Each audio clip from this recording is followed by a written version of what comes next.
Hola amigos, bienvenidos a este tiempo de la radio dedicado a la historia.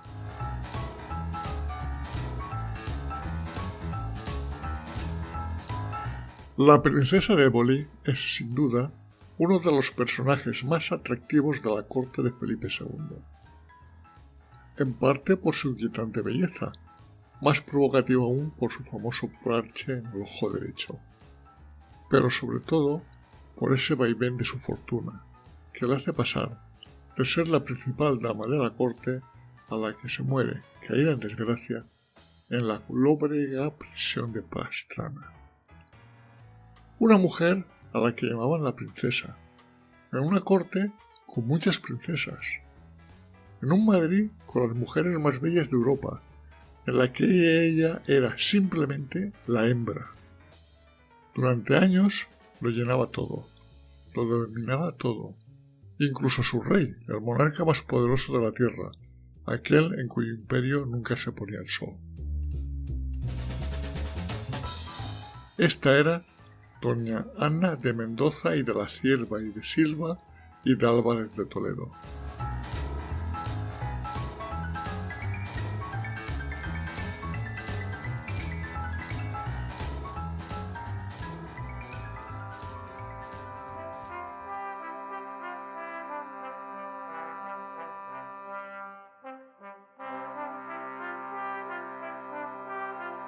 Doña Ana nació el 29 de junio de 1540 en el castillo-palacio que poseía su familia en Cifuentes, que si algún oyente va corto en geografía, lo situamos al nordeste de Guadalajara, en donde su madre, Catalina de Silva, tenía sus posesiones, pues era hija de los condes de Cifuentes. Su padre era Diego Hurtado de Mendoza, conde de Melito, personaje de la corte de Carlos V, que lo nombró presidente del Consejo de las Órdenes Militares. Vamos, para entendernos, un alto cargo de la total confianza del rey. Esta era una pareja que duró muy poco. Su padre, por su cargo, tenía que seguir la corte y su madre se cansó pronto de estos viajes y de las infidelidades de su marido. Recordemos que en aquellos años la corte era itinerante. Donde iba el rey tenía que ir la corte. Los condes de Cifuentes eran una familia noble de antiguo origen lusitano, entre cuyos ascendentes se encontraba Juan Manuel, sobrino de Alfonso X el Sabio y autor, entre otros, del libro de Patronio o conde Lucanor. Por otra parte, Diego Hurtado de Mendoza tenía una nobleza más corta, pues era nieto del cardenal de Mendoza, mano derecha de los reyes católicos en asuntos religiosos.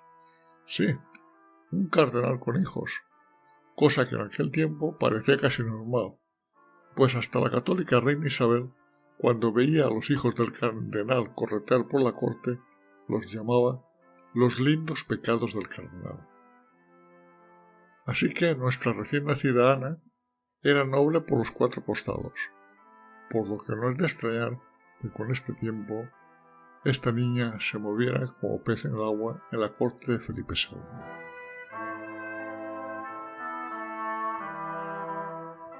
Apenas si conocemos algo sobre los primeros pasos de Ana de Mendoza. Sí conocemos su acta de bautismo, que está inserta en el libro sacramental de la Iglesia del Salvador de la Villa de Cifuentes. Y curiosamente, aquí comienzan las rarezas que rodean a la futura princesa de Éboli. Pues en efecto, la partida de bautismo dice: hoy, día del señor San Pedro de junio, fue bautizada la hija del conde de Melito, llamóse doña Juana de Silva. ¿Cómo? ¿Doña Juana de Silva? ¿Es que acaso han cambiado a nuestra protagonista? Vamos por partes. Se comprende el cambio del apellido. Eso está en relación con la esperanza del conde de Melito de tener más tarde un hijo varón, para el que se quiere reservar el apellido de los Mendoza, que era el suyo propio. Mas como doña Ana fue hija única, y de eso sí ya se encargó su madre de que su padre ni se la acercara, no llegó al ansiado hijo varón, por lo que la niña, bautizada como Silva, acabó siendo Mendoza. Pero lo que ya no está tan claro es por qué el acta de bautismo cita a una niña llamada Doña Juana. Como además señala que era la hija del conde de Melito, la contradicción es evidente. ¿Acaso un error del párroco o del sacristán a la hora de anotar el nombre en el registro? Nunca lo sabremos. Lo que sí tenemos la certeza es de su bautismo, que fue en la iglesia de San Lorenzo, en la villa de Cifuentes, el día de San Pedro de 1540. Sabemos poco sobre la infancia de Ana Mendoza en Cifuentes, pero sí sabemos cosas sobre la España de mitad del siglo XVI. Era una España gobernada por el emperador Carlos V, que está teniendo un protagonismo impresionante en Europa y una espectacular expansión en América.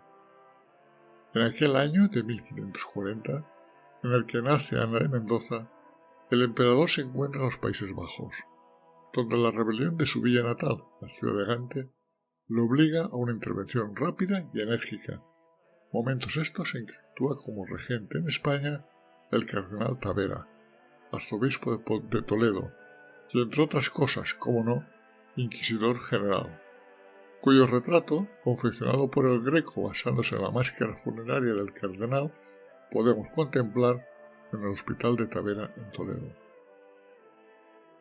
Es la España que se vuelca en las nuevas tierras de ultramar.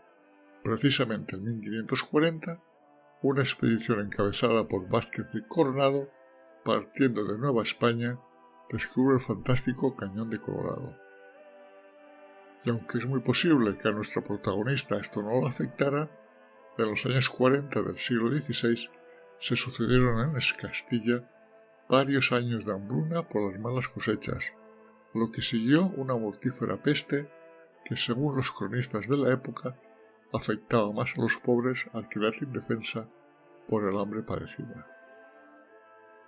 Pero quizá quien mejor nos da una visión de esta sociedad será El Lazarillo de Tormes, novela picaresca en la que se detallan las aventuras y desventuras de un pobre muchacho que inicia su carrera como guía de un mendigo ciego y va recorriendo los campos de Castilla, pasando de miseria en miseria por este siglo XVI.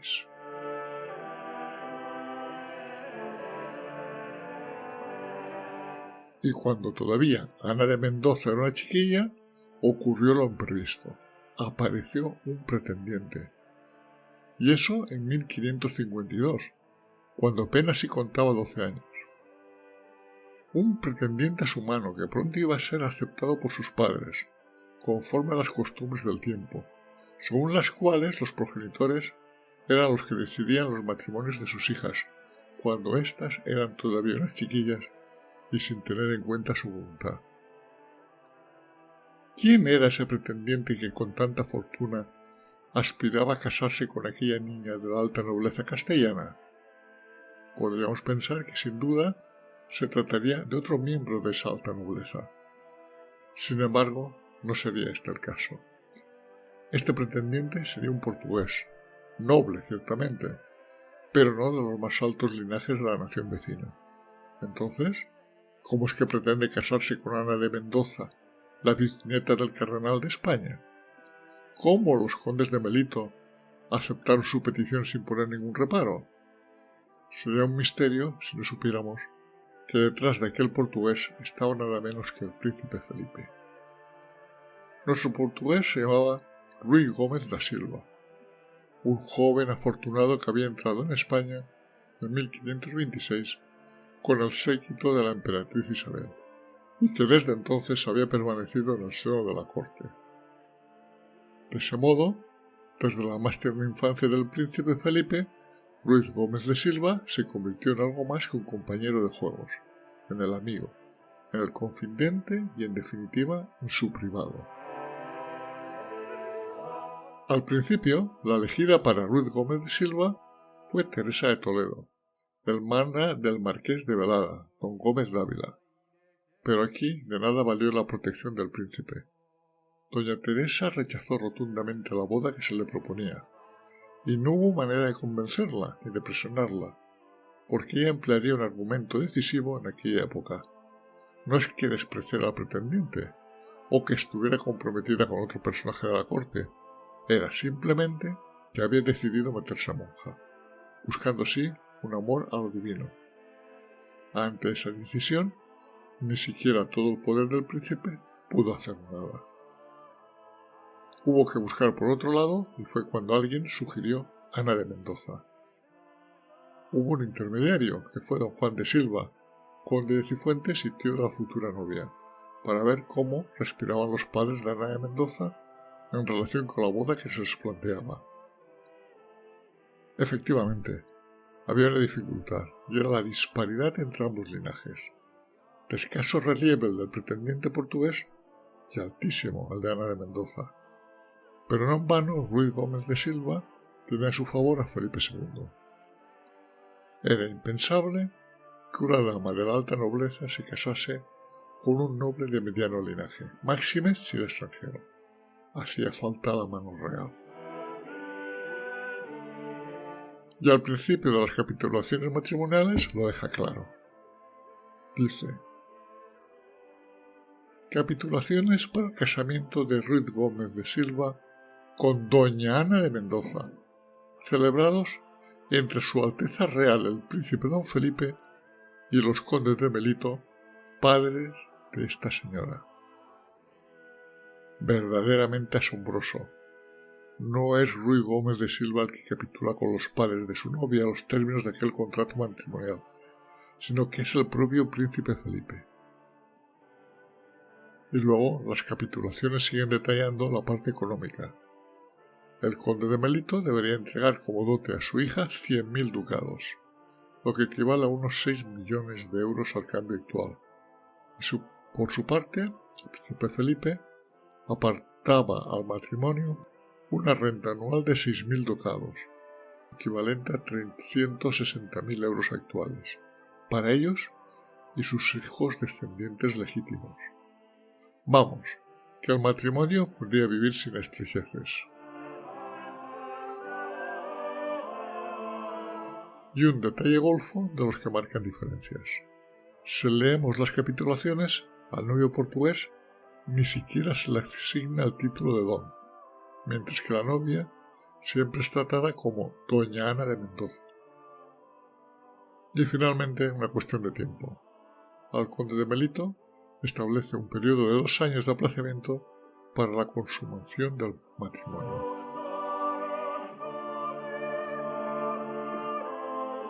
Pero no fueron 2 años los que hubo que esperar, fueron más. Algo inesperado saltó de pronto y obligó a cambiar todos los planes. Y esa sorpresa vendría dada por otra boda, en este caso la del primo príncipe.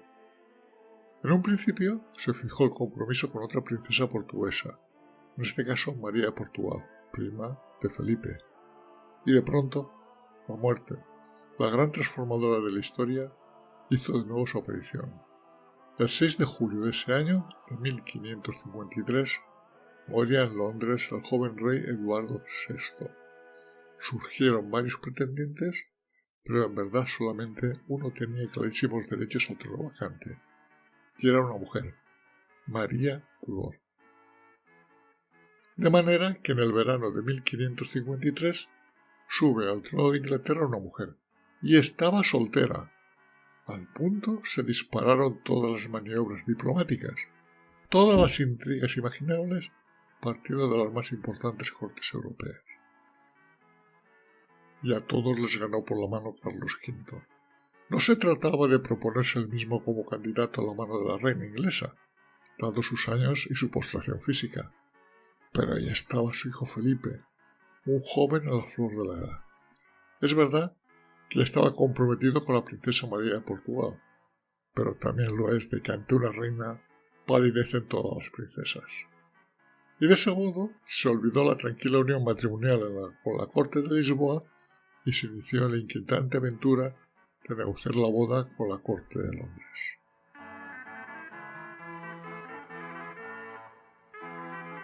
Una vez cerrada la boda de Felipe II con María Tudor, hubo también que organizar el viaje a Londres, y en ese viaje Felipe II iría acompañado por lo mejor de su corte española. Y entre esos personajes, como no, estaba Ruiz Gómez de Silva. La flota del príncipe partiría de La Coruña en el verano de 1554, y nadie sabía cuándo volvería. Pero en todo caso, una cosa era evidente. Se trataba de un largo viaje y de una larga ausencia. Para entonces, doña Ana de Mendoza contaba ya 14 años, y su destino parecía marcado. Al regreso de Felipe II y de su privado, Ruiz Gómez de Silva, Ana de Mendoza se convertiría en la esposa de uno de los grandes personajes de la corte. Pero no antes. Era de cajón. El privado no podía dejar la compañía del príncipe Felipe.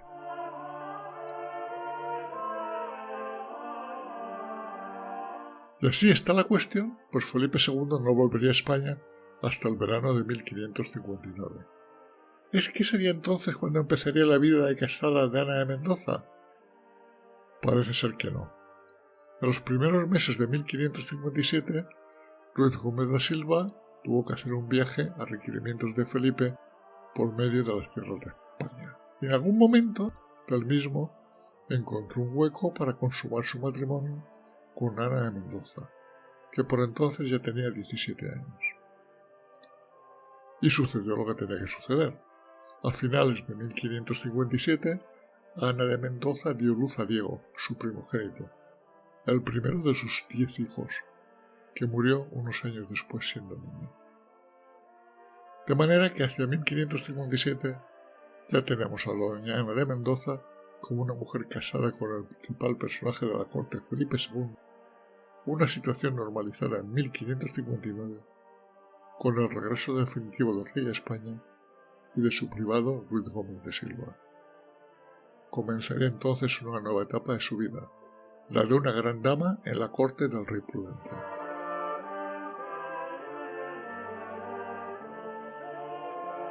Ya hemos comentado que el matrimonio entre Diego Hurtado de Mendoza y Catalina de Silva, padres de Ana, no era modélico. Así que ésta y su hija Ana hicieron un frente común contra su padre, marido, en el sentido de ir tomando decisiones sin consultar al mismo. El nacimiento del hijo de Ana, Diego, y la imposibilidad de que Hurtado de Mendoza tuviera más hijos con su mujer, Catalina, hizo que éste legara el título de conde de Melito a su hija Ana. En consecuencia, su marido, Ruiz Gómez de Silva, pasó a ser el conde de Melito. A la vuelta de Londres de Felipe, en la corte se instaló Ruiz Gómez de Silva y su esposa Ana, pero ésta se llevó también a su madre Catalina, hecho que no le gustó nada a su marido, Diego Hurtado de Mendoza, el cual intentó, por medio de Ruiz Gómez, su yerno, que Catalina, su mujer, volviera a su localidad, pero por esas fechas ya había una buena relación entre Isabel de Austria, hermana del príncipe Felipe, y Ana de Mendoza y su madre, por lo que el requerimiento de Diego Hurtado de Mendoza no fue tenido en cuenta.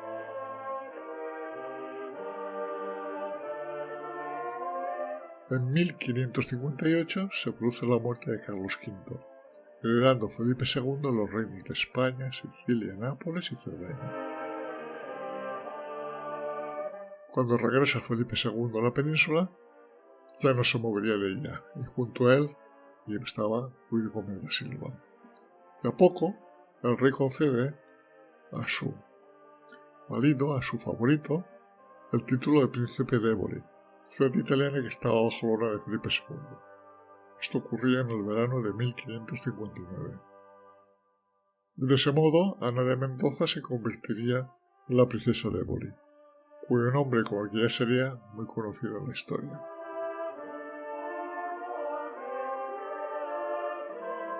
En las negociaciones de paz con Francia que hubo en años anteriores para solucionar el conflicto bélico entre España y Francia, se acordó la boda entre Felipe II e Isabel de Valois, que se realizó en 1559.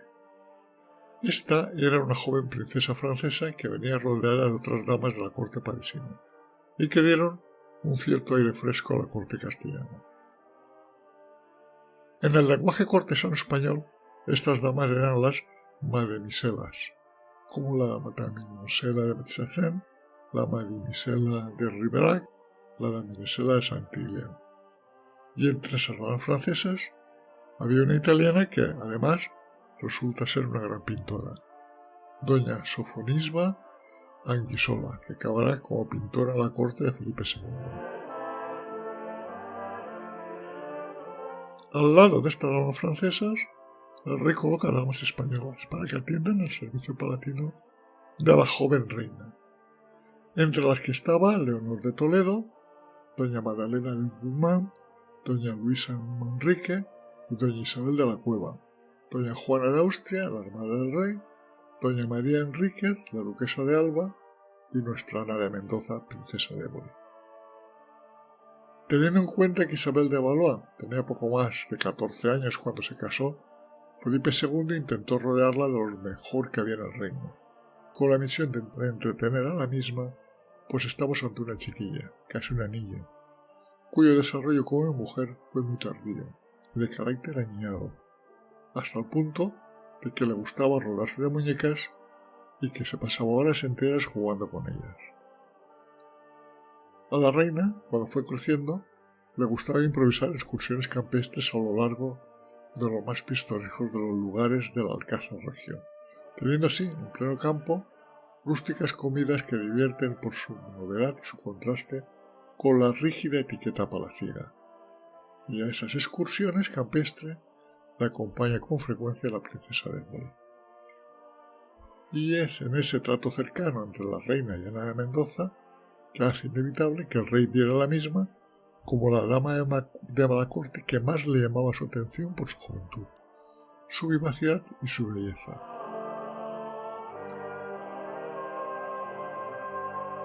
Felipe II era muy dado a tener escarceos extramatrimoniales, pues a ver quién era el que se oponía a sus deseos. En su primer matrimonio, cuando estaba casado con Margarita de Portugal, encontró a Isabel de Osorio, cuando deberá cumplir sus deberes conyugales con la triste y lejana reina inglesa María Tudor, se consolaba también muy pronto con las damas inglesas más bellas de aquella corte, y durante su estancia en Bruselas tuvo amoríos con Madame Laler. Con estos antecedentes, es de extrañar que cuando Felipe II regrese a España reanude pronto sus combates amorosos. En este caso, la elegida por Felipe sería doña Eufrasia de Guzmán, y no tiene que buscarla muy lejos, porque según su costumbre la encuentra en la misma corte, ya que doña Eufrasia era dama de su hermana la princesa Juana. En este ambiente cortesano es donde hay que situar las relaciones de Felipe II con la princesa de Éboli. Que el rey se fijara en aquella joven dama de la corte, que se había hecho tan amiga de su esposa Isabel de Valois, era algo inevitable. Cierto es también que la mujer de su privado era la misma, pero da la impresión de que esa circunstancia no suponía barrera alguna para los afanes eróticos de Felipe II. Por otra parte, Ana de Mendoza era una mujer de fuerte personalidad, ansiosa de entrar en las intrigas de palacio y que, muy al estilo de la época, no se sentía muy obligada a guardar fidelidad hacia aquel marido que se le había impuesto y que le doblaba en la edad. Con lo cual, es muy probable que fuese la princesa la que sedujera al rey, y no a la inversa, o en todo caso, que en aquellos frecuentes encuentros cortesanos, a veces tan íntimos, todo favorecía para que la aventura amorosa acabase siendo una realidad. Y de pronto el rumor general se hizo eco en la corte de aquellos amores entre el rey y la princesa. Ruy Gómez de Silva era el marido, pero el rey era el amante. Y de tal forma que el tercer hijo que da a luz la princesa en 1562, el futuro segundo duque de Pastrana, todos apuntaban en la corte a que era hijo del rey y no del privado. Solo unos pocos años, entre 1560 y 1564, pero en ese periodo se puede afirmar que la princesa de Éboli está en la cumbre de su poder. Es la mujer del privado del rey y su protagonismo en la corte no lo va a realizar todavía, más convirtiéndose al menos en el amigo, tanto de la reina como del monarca. Pero algo ocurrió en la corte, algo que no conocemos con precisión, pero algo grave debido, quizá, a una imprudencia de la princesa. Pero lo cierto es que en 1564 Felipe II rompe bruscamente las relaciones con la princesa de Éboli. Y ese adiós afecta también a su privado, Ruiz Gómez de Silva, al que aparta de la corte dándole un puesto secundario, el de mayordomo mayor de su hijo, el príncipe don Carlos. No es lo mismo ser el privado del rey que verse relegado a una corte como la del príncipe heredero, tanto más cuanto que ese príncipe quedaría pronto bajo sospecha, hasta el punto de ser detenido y de morir tristemente en prisión.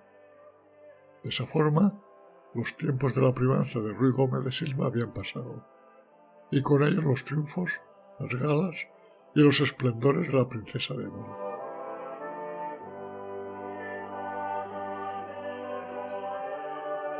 Durante los siguientes 10 años poco se va a saber de la princesa de Éboli, recluida en su casa.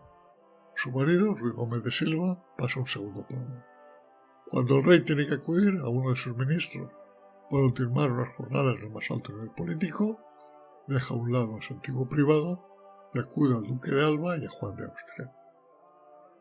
Es cierto que al principio, esos años tan conflictivos, se produce también el sombrío suceso de la rebelión, la prisión y muerte entre rejas nada menos que del príncipe don Carlos, el heredero de la corona, y que en la noche del 18 de enero de 1568, en la que Felipe II procede personalmente a la prisión de su hijo, se hallaría presente seguro Ruiz Gómez de Silva, ya que era el mayordomo del príncipe.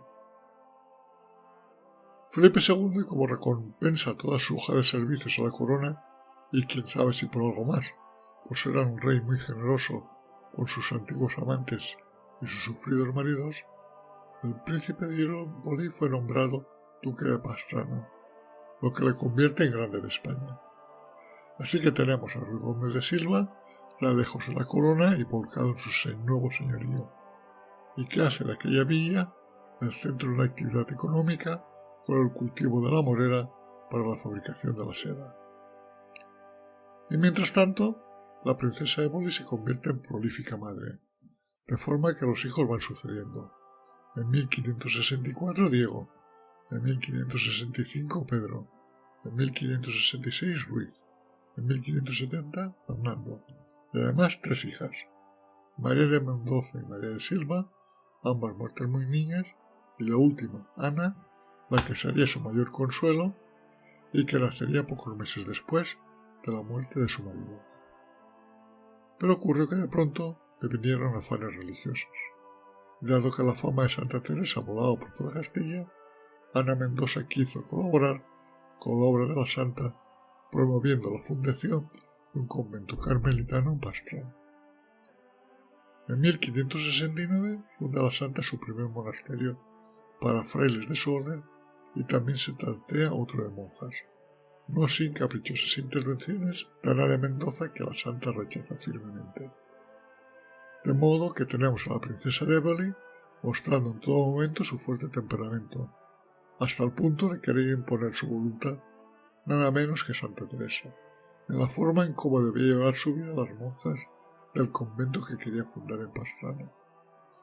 Y en esa discusión interviene Ruiz Gómez de Silva y consigue hacer desistir a su mujer de sus propósitos, fundando finalmente Santa Teresa, su monasterio de carmelitas descalzas en Pastrana, el 23 de junio de 1569.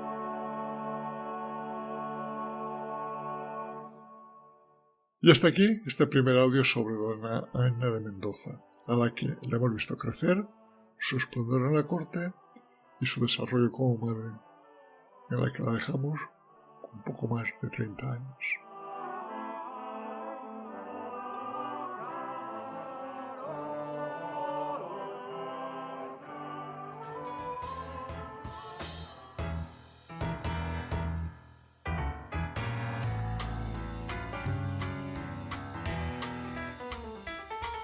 Si estás interesado en otros temas de historia, nos puedes seguir en YouTube en mi canal Desde mi Retiro y en iVoox, Spotify y Google Podcast en el canal Un poco de Historia. Este proyecto radiofónico, creado desde mi retiro en la España profunda, es una realización, para bien o para mal, de José Luis García, ciudadano del mundo.